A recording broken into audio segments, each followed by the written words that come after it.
Assalamualaikum warahmatullahi wabarakatuh. Alhamdulillahi rabbil alamin. Allahumma lakal hamdu ala ni'matil islam wal iman. Walakal hamdu an ja'altana min ummati Muhammadin alaihi salatu wassalam. Wa ashhadu an la ilaha illallah wahdahu la sharika lah. Wa ashhadu anna sayyidana Muhammadan abduhu wa rasuluh.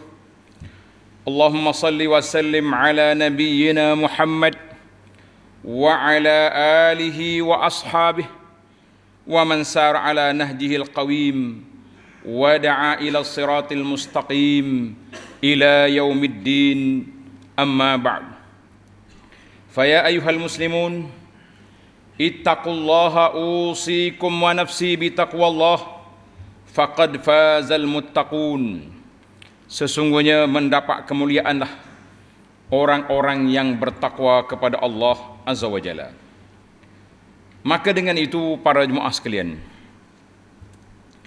hendaklah kita sentiasa bertakwa kepada Allah Azza wa Jalla supaya kita duduk dalam landasan yang benar, duduk di bawah ihsan dan belas kasihan Allah Azza wa Jalla, supaya kita sentiasa mendapat kasih sayang dan keredaan Allah Azza wa Jalla dalam dunia ini sebagai persiapan untuk kita meraihnya di akhirat nanti insya-Allah. Ayyuhal muslimun, para jemaah umat Islam yang dikasihi sekalian. Alhamdulillah pada hari ini 18 Disember 2020, kawasan kita ini Allah Subhanahu wa taala hantar mari sedikit air, mungkin sebahagian kata di luar jangka, sebab dalam ramalan cuaca duduk sebut negeri kampung lain tiba-tiba naik tempat kita. Kerana itu peringatan saya kepada para jemaah sekalian, bila-bila masa saja ujian Allah Taala itu dia boleh bawa, dalam apa saja bentuk dan keadaan Allah Taala boleh buat kepada hamba-hambanya, maka tugas kita yang pertama sentiasa kembali kepada Allah Azza wa Jalla. Sentiasa mengingati Allah Azza wa Jalla, kerana dengan kita ingat kepada Allah, Allah Ta'ala akan ingat kepada kita. Mu kenal Allah Ta'ala ketika kamu senang, Allah Ta'ala kenal waktu kamu susah. Jangan bila kita susah baru nak ingat kepada Allah, kita kata itu sudah terlambat. Para jemaah sekalian, yang kedua, sentiasalah berdoa kepada Allah Azza wa Jalla agar kita selamat, keluarga kita selamat, masyarakat dan kampung kita selamat daripada bencana banjir dan bencana-bencana lain yang ada di atas dunia ini. Kita jangan nampak bencana tu air masuk dalam rumah, barang-barang kita tenggelam, harta kita kena curi, anak yang kita beri makan pagi, petang, siang, malam tak salat, bala itu di atas rumah kita. Isteri yang kita isytihar pagi, petang, siang, malam, tak cukup dengan cerita dalam bilik, tulis kat Facebook isterinya disayangi. Tak tutup aurat, larang pun tak dengar, nasihat pun tak pakai. Itulah nama dia bala ujian Allah Ta'ala kepada kita. Jadi kita jangan nampak bala tu bencana-bencana ini, tapi bala itu termasuk bala yang besar selain daripada dunia kita hilang, kita kehilangan agama, hawa haza akbar, itu lebih besar. Para jemaah sekalian, di antara ujian kita dalam khutbah kita pada hari ini dengan tajuk dalam harta kita ada hak orang lain. Wa fi amwalikum haqqum ma'lum, dalam harta kamu itu ada hak orang-orang yang telah dimaklum, iaitulah 1/40 daripada harta kita adalah merupakan milik orang lain, yang telah Allah Ta'ala sebut dalam Al-Quran, innamas sadaqatu lil fuqara'i wal masakin ila akhir al-ayah. Maka para jemaah sekalian, pesanan kita pada hari ini iaitulah tentang kewajipan zakat. Biasalah bila mari hujung tahun ini, pihak pejabat zakat memperingatkan muslimin dan juga muslimat Orang yang ada harta. Orang tak ada harta, kalau kita pun ingat pun tak jadi apa, dia tak ada harta. Tapi dia pula ingatnya untuk kalaulah mereka ni termasuk dalam asnaf, maka mereka berhak menerima zakat. Allah Subhanahu Wa Taala sebut dalam Al-Quran Al-Karim dalam surah At-Taubah ayat 103, A'udzu billahi minasyaitonir rajim. Khudz min amwalihim sadaqatan tutahhiruhum wa tuzakkihim biha wa shalli 'alaihim inna salataka sakanul lahum wallahu sami'un alim. Ambillah daripada harta mereka, bukan semua, min amwalihim, sebahagian daripada harta. Dalam kiraan zakat kitanya 1/40. Orang panggil 02 apa ni 2.5. Sikit sangat. Kalau kita ada 1,000, RM25. Kalau kita ada 40,000, baru 1,000. Tidaklah banyak kan? Itu dia panggil hak pakai miskin. Untuk apa zakat itu diambil? Tutahhiruhum wa tuzakkihim biha, untuk nak membersihkan jiwa mereka, nak membersihkan harta mereka. Wa salli alaihim, dan doalah kepada mereka. Apabila kita ambil, inna salataka sakanul lahum, doa kamu itu memberi ketenangan bagi mereka. Itu Allah Ta'ala perintah kepada Nabi sallallahu alaihi wasallam. Demikian juga kita, bila kita ambil zakat, kita doakan kepada pemberi zakat, taqabbalallahu minna wa minkum, barakallahu laka fi amwafika wa fi amwalika wa fi ahlika. Kita doakan semoga Allah Ta'ala berkati semua yang mereka miliki, dia sendiri, keluarga dia, harta benda mereka diberkati oleh Allah Azza wa Jalla. Al-Imam Ahmad dan juga Al-Bazzar dan lain-lain ulama imam hadis telah mengeluarkan sebuah hadis daripada Abdurrahman bin Auf, sabda Nabi sallallahu alaihi wasallam, salasun wallazi nafsu Muhammadin biyadihi. Nabi kita kata 3 perkara. Ingat, 3 perkara. Nabi kita bersumpah dengan nama Allah, in kuntu halifan alaihim. Kalau aku nak bersumpah, aku bersumpah bahawa 3 perkara ini berlaku. Yang pertama, la yanqusu malun min sadaqatin. Harta kamu tidak menjadi kurang dengan sebab sedekah. Lagu mana tu? Tadi harta saya ada 10,000 dalam bank, saya sedekah 1,000 jadi 9, takkan tak kurang. Kita kata kurang di atas kertas, tetapi pada kira-kira dia tidak kurang. Dalam ibarat kita ini, kita banyak akaun. Ada di bank ni, ada di bank ni. Kita ambil bank ni, transfer ke bank ni, akaun kita tak kurang. Sekarang ni akaun dunia kurang 1,000, tetapi kita telah transfer duit kita 1,000 masuk akaun akhirat yang besar lagi dia punya gandaan. Karena itu Nabi kata bersumpah, la yanqusu malun min sadaqah, harta kamu tidak kurang dengan sebab sedekah, bahkan harta itu telah digezek menjadi milik kita untuk bersama kita ke akhirat. Yang kedua, maka Nabi kata wa fatasaddaqu, sedekahlah, jangan kopi. Yang kedua, wala ya'fu 'abdun an mazlamatin, tidak ada seorang yang memaafkan kejahatan orang. Orang buat kenak ke dia, dia maaf. Ia bertari biha wajh Allah, dia maaf ni kerana betul-betul mengharapkan Allah Ta'ala maafkan kesalahan kita. Kita maafkan kesalahan orang dengan harap Allah Ta'ala maafkan kesalahan kita. Sebab kita pun banyak juga salah. Tak salah dengan orang, kita salah dengan Tuhan kan. Maka Nabi kata apa? Illa ra'fa'ahu Allahu biha 'izza, Allah Ta'ala akan angkat darjat. Hari ini kita tengok ada satu kes bunuh. Dalam undang-undang telah menjatuhkan hukuman balas, qisas kepada pembunuh. Waktu di saat pedang sayaf telah cabut buka dia punya sarung, tiba-tiba bapa mangsa dibunuh angkat tangan, ayyuhal qadi qad afautu anhu. Qadi, tuan hakim, saya maaf pada budak ni. Sayaf thawani, beberapa saat je nak terbang pedang ke atas tengkok, sempat dia tarik, semua terhenti. Satu padang yang menghadiri majlis itu semuanya memeluk bapa budak ini. Itulah Nabi kata, siapa dia maaf pada orang kerana Allah, rafa'ahu Allahu biha izza, Allah Taala akan angkat darjat kemuliaan kepada dia. Yang ketiga, wala yaftahu abdun baba mas'alatin. Ini kita takut. Seorang ni suka meminta-minta. Dia ada duit, minta. Bunyi kata tu email duk bagi borang zakat, isi juga. JKM, Kebajikan Masyarakat, mari ada pula borang dia. Orang mari bagi apa pun, dia muncul. Illa fatahallahu alaihi baba faqrin.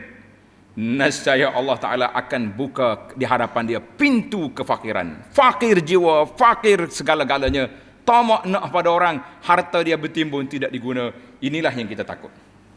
Para jemaah sekalian, hadis ini dinilai sahih li ghairihi oleh para ulama muhakkik. Maka kita mengatakan para jemaah sekalian, itulah yang kita nak sebut motivasi ringkah kita. Kalau harta itu bersifat zakat, maka dia menjadi wajib. Bukan sunat, kita mesti kira zakat betul-betul. Kalau kita kata, apa gak makna zakat ni? Zakat tak sama dengan cukai.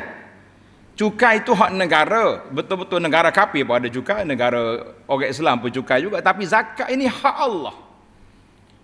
Allah yang mensyariatkan zakat untuk beberapa perkara kepentingan yang besar.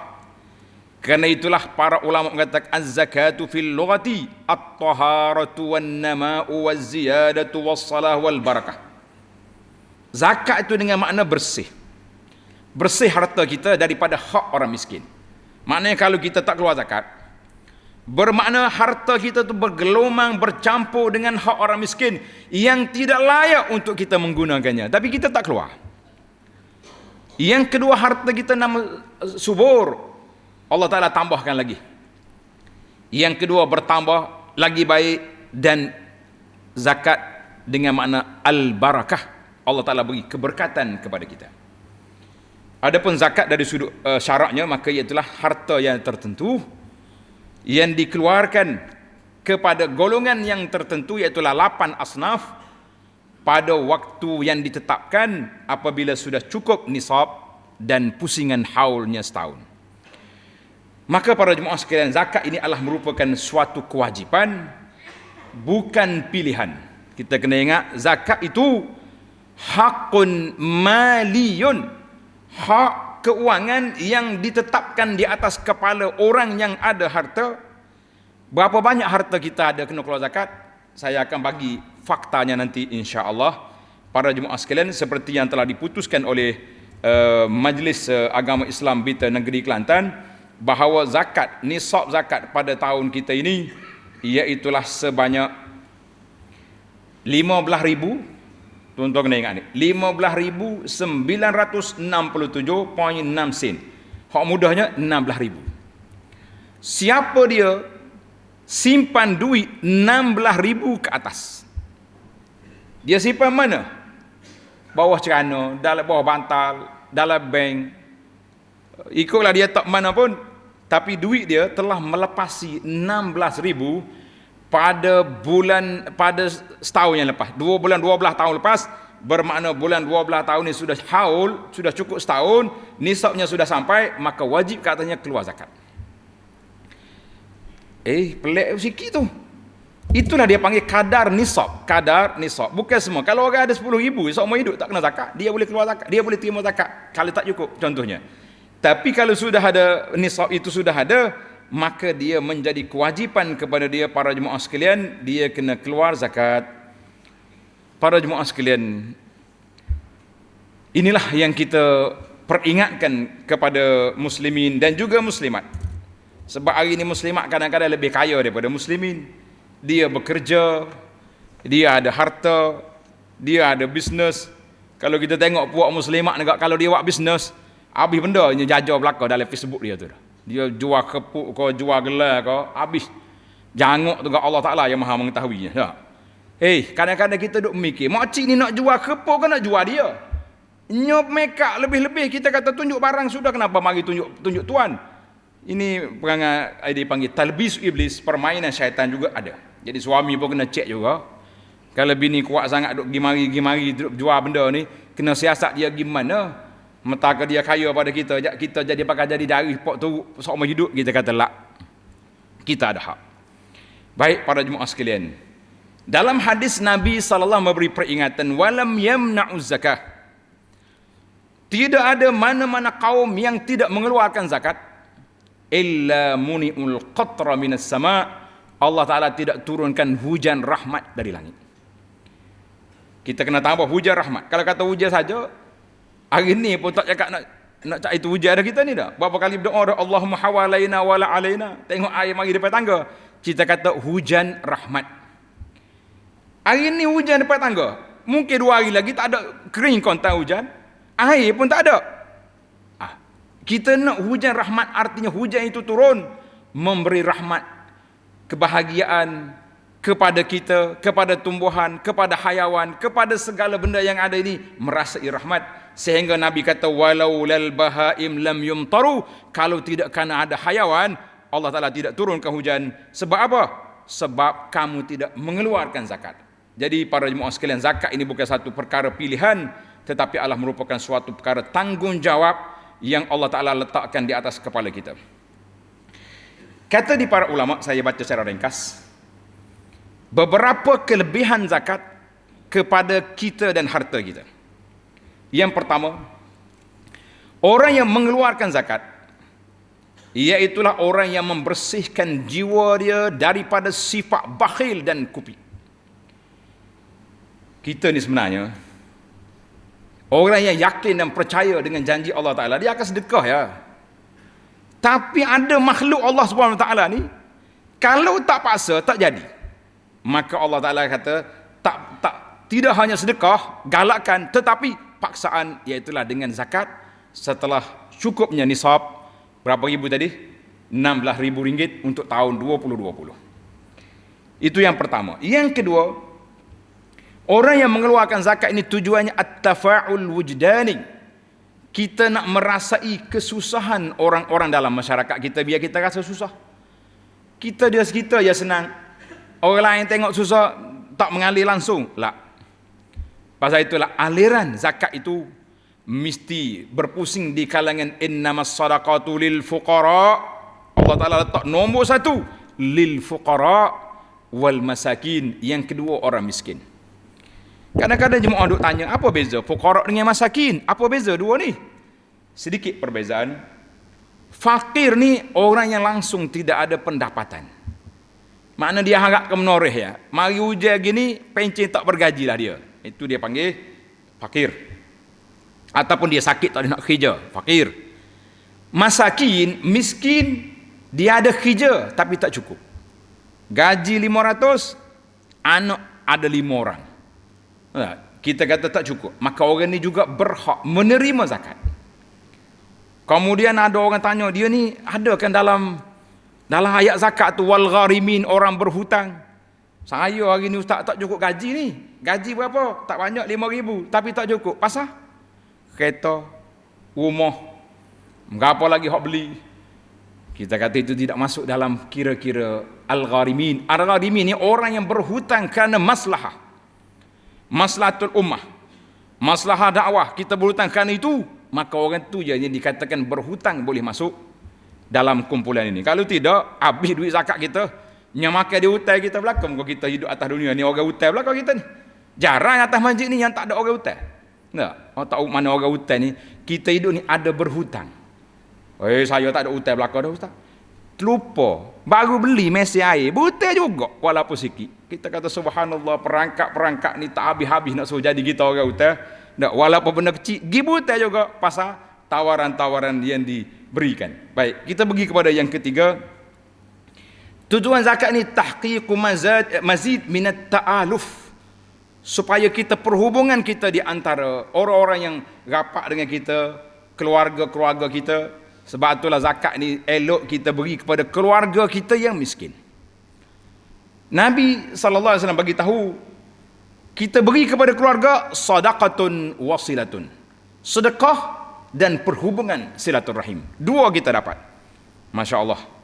Yang keempat, zakat juga menyuburkan orang fakir itu supaya dia dapat menjiwai bahawa dalam masyarakat ni ada orang cakna, ada orang prihatin, ada orang ambil peduli kepada dia.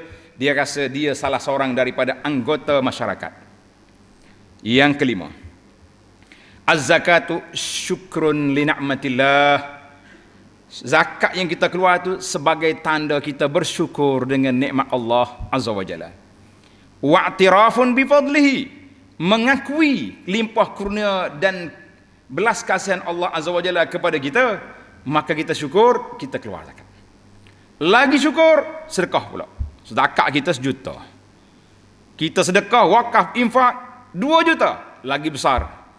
Tak apalah kita letak angka juta pun biar nampak kaya sikit kita dah. Dia kata ustaz juta tak jumpa dah, kecuali pergi di Indonesia. Baik, yang keenam, al-ihsas bil intima.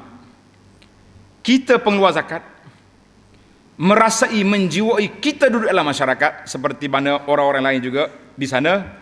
Maka para jemaah sekalian, itulah di antara ciri-ciri keindahan zakat. Panjang, saya sudah terjemahkan sebuah buku, nama dia Keindahan Islam. Dalam buku ini kita telah bincang, tulis beberapa mahasinul Islam fi syariatiz zakah, keindahan Islam di dalam pensyariatan zakat. Kita jangan sembunyi berapa banyak harta kita ada, kita kena kira. Sama ada harta zahir ataupun harta batin. Harta zahir macam kebun, ladang, kita buat ternakan, ada kedai, ada apa, itu dia panggil harta yang nampak. Tapi yang batin yang kita duk simpan orang tak nampak, itu dia panggil harta batin. Duit-duit dalam akaun kita, siapa dia nampak? Kita je tahu kan, pegawai bank je tahu. Tapi semua itu akan dipersoalkan oleh Allah Azza wa Jalla, maka kita kena campur semua sekali.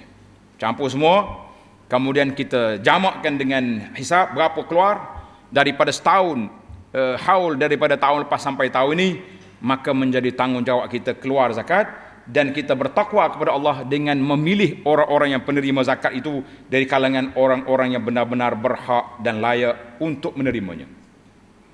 Maka para jemaah sekalian, menurut enactment, ini undang-undang kerajaan negeri, satu-satunya agensi yang dipertanggungjawabkan membuat kutipan zakat yang kita boleh ambil resitnya secara rasmi, boleh klaim dengan lembaga hasilnya, iaitulah pejabat zakat di bawah Majlis Agama Islam Negeri. Kalau Kelantan negeri, setiap negeri ada pusat zakat dia. Jadi mereka ni berhak. Untuk maklumat daripada MAID, Jabatan Zakat, bahawa sejumlah hampir 200 juta ringgit telah dibelanjakan oleh pihak MAID sehingga hari ini. Antaranya seramai 9,000 orang penerima bantuan bulanan yang terdiri dari golongan miskin tegar. Ada yang terima 200 bulan, ada yang terima 400. Itu yang diberi oleh pihak kerajaan.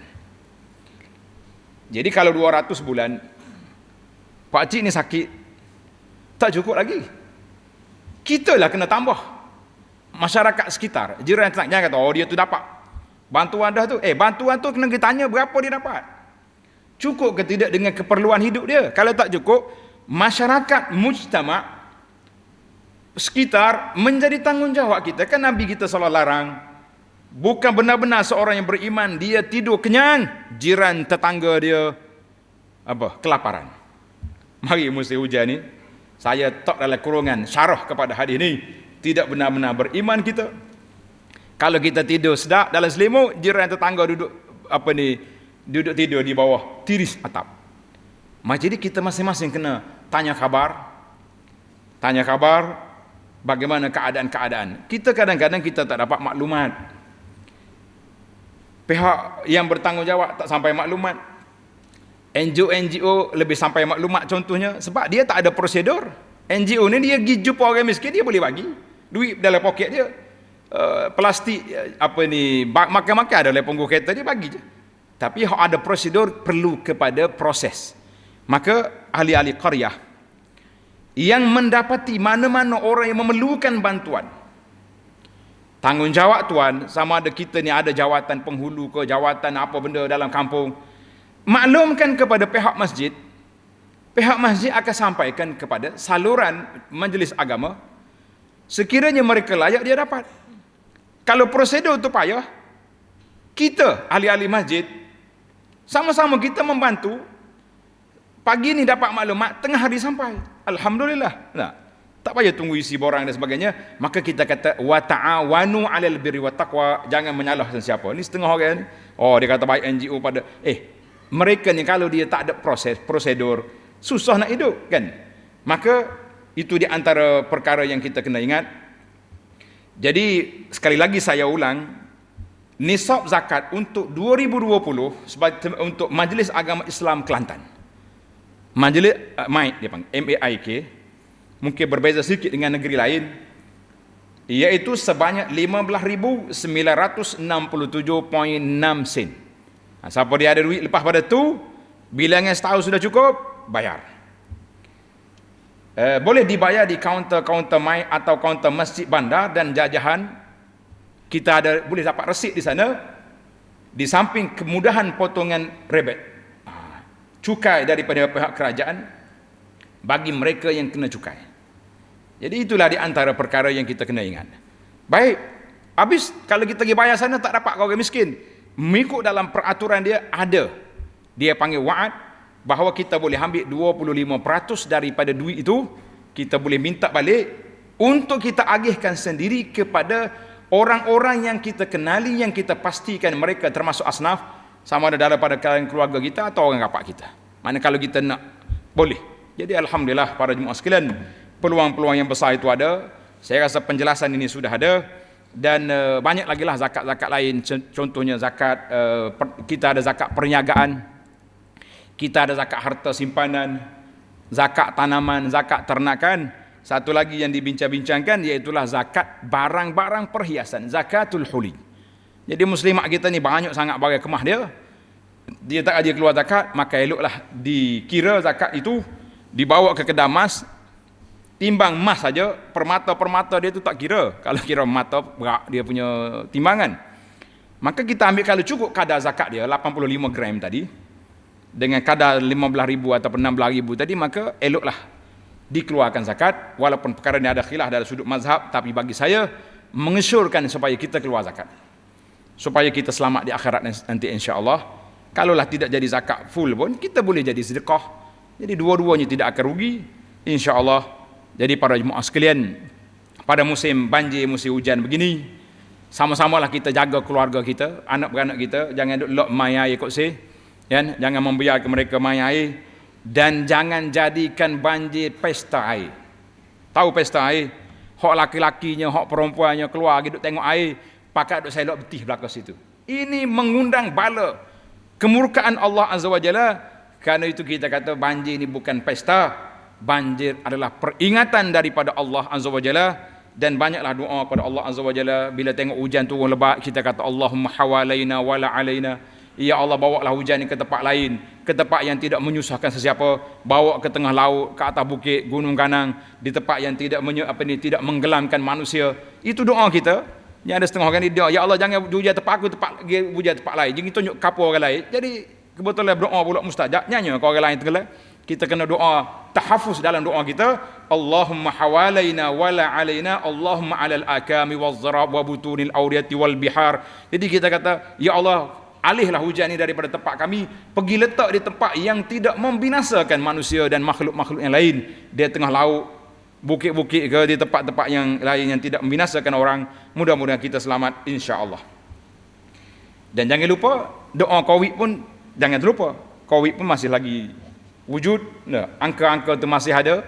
Masjid belum dapat dirapat-rapatkan lagi safnya, bermakna Covid itu masih wujud. Jadi pada hari Jumaat dan hari-hari yang lain, banyakkanlah selawat ke atas Nabi sallallahu alaihi wasallam, kerana perintah Allah dalam Al-Quran, innallaha wa malaikatahu yusalluna 'alan nabi ya ayyuhalladzina amanu sallu 'alaihi wa sallimu taslima.